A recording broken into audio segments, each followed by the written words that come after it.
नमस्कार प्यारे बच्चों।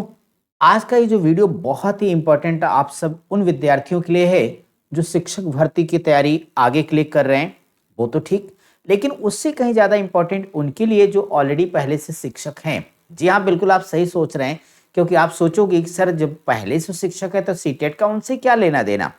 मेरे स्टूडेंट, अभी दिल्ली हाई कोर्ट का एक फैसला आया, बहुत ही महत्वपूर्ण फैसला, कल की डेट का आया स्टूडेंट, और वो फैसला उन पर है जो पहले से टीचर हैं। ये दो मायनों में बड़ा महत्वपूर्ण। सबसे पहले मैं जरा उस खबर को आपको दिखा दूं, फिर इसकी पूरी महत्वपूर्ण बातों को बताने जा रहा हूं आपके लिए। शायद ये खबर आप तक पहुंची हो, पहुंची है तो ठीक, नहीं पहुंची तो भी आप हमारे साथ इस चीज को देखिए, जानिए और समझिए क्या बात ये। पहली बात तो हम जो कुछ पेपर में है, नोटिफिकेशन में एक बार आपको समझा दें, फिर इसके मायने क्या है, किस पर ये लागू होगा, किस पर नहीं लागू होगा, सारी बात आपको समझाने वाला हूं। तो दिल्ली हाई कोर्ट का ये जो फैसला वो सरकारी और निजी स्कूलों पर लागू होगा। ध्यान से सुनना, जितने गवर्नमेंट स्कूल है वहां तो लागू होगा, लेकिन जितने प्राइवेट स्कूल हैं वहां पर भी व्यवस्था लागू होने जा रही। क्या कह रही है? सीटीईटी यानी सीटेट पास के बिना नहीं पढ़ा सकेंगे शिक्षक। पहले मैं सारी बातों को बता देता हूं जो कुछ कोर्ट ने कहा है। कोर्ट का कहना कि बिना कोई दक्षता परीक्षा दिए जो अरसे से निजी और सरकारी स्कूलों में पढ़ा रहे हैं देश भर के तमाम जो शिक्षक हैं, अब उन सभी को केंद्रीय शिक्षक पात्रता परीक्षा यानी सीटेट को पास करना होगा। किसकी बात हो रही? जो बच्चों पहले से सेलेक्ट हैं और वो सीटेट पास नहीं हैं। ठीक है, आप सभी तो कई बार शिकायत करते रहते सर वो अलग अलग तरह की व्यवस्थाएं, बिना सीटेट के लोग पहले से पढ़ते रहे या मनमाना तरीके से, खासतौर पे जो प्राइवेट स्कूल है किसी को भी टीचर बना देते थे, वो ऐसा नहीं कर सकेंगे। कि कोर्ट, हाई कोर्ट क्या कह रहा है देखिए। पहले तो कह रहे हैं कि उनको पास करना होगा। दिल्ली हाई कोर्ट ने अपने एक महत्वपूर्ण आदेश में कहा है कि जितने लोग सीटेट पास नहीं करेंगे उनकी सेवा बरकरार नहीं रहेगी, मतलब उनकी नौकरी ले ली जाएगी, चली जाएगी। यानी वो वर्षों से शिक्षक हैं। फिलहाल अभी जो व्यवस्था जो जिस पर ये डिसीजन वो क्लास 1 से लेके 8 तक लागू बच्चों, 1 से 8 तक। लेकिन भविष्य में आप सबको पता है कि जो 2026 से आने वाला है, 2026 जो नई व्यवस्था होगी, हर लेवल पर सीटेट को कर दिया जाएगा। यहाँ सीटेट का मतलब स्टेट वाले टेट होंगे, जैसे यूपी तो यूपी टेट आपका का चलेगा और सीटेट तो आपका चलेगा। अभी इस नई वाली व्यवस्था पर मैं बात करता हूँ, पहले हाई कोर्ट का फैसला पूरा क्लियर कर दूं। तो हाई कोर्ट का फैसला कक्षा 1 से 8 तक की बातों पर आधारित है, जिसमें जिन टीचर का सिलेक्शन पहले से हुआ है और सीटेट पास नहीं है, कोर्ट का कहना है कि चलिए कोई दिक्कत नहीं, लेकिन उनको सीटेट पास करना है तो उनकी नौकरी रहेगी, अदरवाइज उनकी नौकरी नहीं रहेगी। हाई कोर्ट कह रहा है कि जो नई नियुक्तियां हैं, अब नई नियुक्तियों में भी इन नियमों का पालन करना जरूरी हो जाएगा। पुराने पर तो लागू है, लेकिन जो आगे भर्तियां होंगी वहां से भी सीटेट पास करना जरूरी होगा। और ये अच्छा कहते हैं कि इस आदेश से देश भर में लगभग 5 लाख टीचर पर ही असर पड़ने वाला है। मुख्य न्यायाधीश देवेंद्र कुमार उपाध्याय और न्यायमूर्ति तुषार राव गेडेला की पीठ ने राष्ट्रीय अध्यापक शिक्षा परिषद यानी एनसीटीई को कहा कि आप 4 सप्ताह के अंदर ये बताइए, पूरा का पूरा प्रोफार्मा दीजिए कि किस तरह से जो लगभग ये 5 लाख टीचर जो एक तरह से ट्रेंड नहीं है, यानी सीटेट पास नहीं और जगह जगह स्कूल में पढ़ा रहे हैं, इनको अब परीक्षा पास करनी होगी। यानी इस परीक्षा को कौन कंडक्ट कराएगा? एनसीटीई स्वयं कराएगा।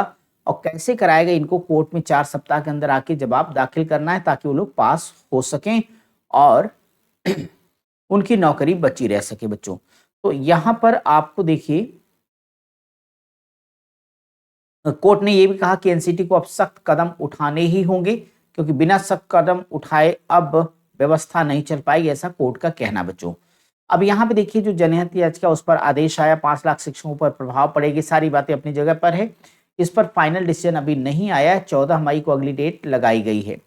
यहाँ पे एक चीज और बता दूं, 2015 में संशोधन के साथ लागू किया गया। तो केंद्रीय शिक्षक पात्रता परीक्षा को लेकर वर्ष 2010 में अधिसूचना जारी की गई थी। 2015 में इसे संशोधन के साथ लागू कर दिया गया। बावजूद इसके तमाम जो निजी स्कूल हैं उन लोगों ने बिना सीटेट पास लोगों को नौकरी पर रखा हुआ, वो चलवा रहे हैं, लेकिन अभी सब नहीं चलने वाला है। इसकी जो खास बात उनमें यह है कि नए शिक्षकों की भर्तियों में, नई शिक्षक भर्तियों में इस नियम का पालन करना होगा। कोर्ट ने कहा कि एनसीटी 4 सप्ताह के अंदर पूरे देश भर में परीक्षा की योजना तैयार करे। किसके लिए? जो 5 लाख के आसपास शिक्षक पहले से पढ़ा रहे हैं और सीटेट पास नहीं, उनके लिए बच्चों कहा। और ये भी कहा है कि परीक्षा उत्तीर्ण किए बिना शिक्षकों की नौकरी बरकरार नहीं रहेगी, मतलब उनको नौकरी से हटा दिया जाएगा। सीधी बात, नो बकवास। तो मेरे भाई मेरी बात ध्यान सुन रहे हो? तो बच्चों बिना किसी देरी के अगर आप सेलेक्टेड टीचर हैं तो भैया तब भी आपको पास होना होगा, आप हो जाओ तैयार। और जो भी हमारे विद्यार्थी नई तैयारी कर रहे हैं उनको तो अब आपको पता है कि आगे जो भी भर्तियां आनी हैं, जो नई व्यवस्थाएं बन रही, जो स्थिति बन रही बच्चों, उसमें किसी भी लेवल का अगर आपको टीचर बनना है, सिर्फ प्राइमरी की बात छोड़ दो, आप किसी भी लेवल का आपको टीचर बनना है, मेरा मतलब है चाहे आपको पीआरटी के लिए टीचर बनना हो, चाहे अब आगे टीजीटी का बनना हो, चाहे पीजीटी का बनना हो, अब हर जगह आपको सीटेट के एग्जाम क्वालिफाई करना ही होगा। इस तरह की व्यवस्था बच्चों, और इस व्यवस्था को 2026 से लागू किया जाना प्रस्तावित है। तो इस नाते भविष्य के लिए आप जान लीजिए कि अब ऐसे केवल नॉर्मल आपका काम नहीं चलने वाला है। बाकी असिस्टेंट प्रोफेसर की तो चिंता नहीं, वहां पे आपका नेट है, जेआरएफ, पीएचडी, तो टेंशन नहीं है।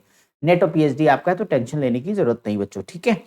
तो ये चीज आपके लिए बड़ी महत्वपूर्ण थी, आप इसको ले लीजिए, इस हिसाब से आप तैयारी करिएगा। हाँ, एक बात दुख जरूर है कि टीचर कितना योग्य होना चाहिए, टीचर पर कौन कौन से नियम लगा दिए जाएं, इनको क्या क्वालिफिकेशन चाहिए, कोई कहेगा सीटेट पास करो, कोई कहेगा टेट पास करो, कोई का हर लेवल का पास करो।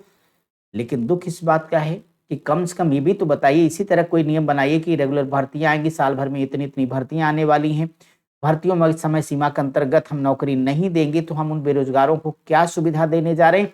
इस तरह की बात खैर कोई नहीं करता बच्चों, लेकिन टेंशन मत लीजिए, कम से कम जो बात हुई है उस पर हमने बात की है आपसे कि टीचर के लिए सीटेट पास करना जरूरी है। लेकिन हम चाहते हैं कोर्ट वगैरह इस तरह के फैसले कम से कम इस मामले में भी दें कि जो भी राज्य सरकारें हैं कम से कम विद्यार्थियों के लिए नई वैकेंसी लेकर आए। आप सीटेट लीजिए कोई परेशानी नहीं, टेट लीजिए कोई परेशानी नहीं है, लेकिन कम से कम हुजूर वैकेंसी तो दीजिए। और वैकेंसी ही मत दीजिए, उनका समय पे परीक्षा कराइए, समय पर रिजल्ट दीजिए, और कम से कम गलत प्रश्न ना पूछें, और प्रश्न अगर पूछा तो आंसर की आप सही जारी करें, ताकि कम से कम जो हमारा तपस्वी स्वरूप विद्यार्थी है वो सही तैयारी करके सही समय से अपना सिलेक्शन लेके आ जाए। फिर आप सीटेट आप एक बार कराओ, दो बार कराओ, कोई फर्क नहीं पड़ता। तो जैसे आप तमाम योग्य टीचरों की तलाश करें, कम से कम वैसे योग्य भर्तियां भी कराइए, ये हमारी इच्छा है और आप सबकी भी इच्छा यही होगी बच्चों। चलिए आज के सेशन को यहाँ पे समाप्त करते हैं। एक तरीके से एक वार्निंग है, एक चेतावनी है, अब आगे अगर शिक्षक भर्ती की तैयारी करना है तो थोड़ा सा आप लोग हो जाओ अलर्ट, ठीक है बच्चों। चलिए इसी के साथ आज सेशन करते हैं समाप्त बच्चों, मिलेंगे फिर एक और शानदार सूचना के लिए, तब तक के लिए नमस्कार।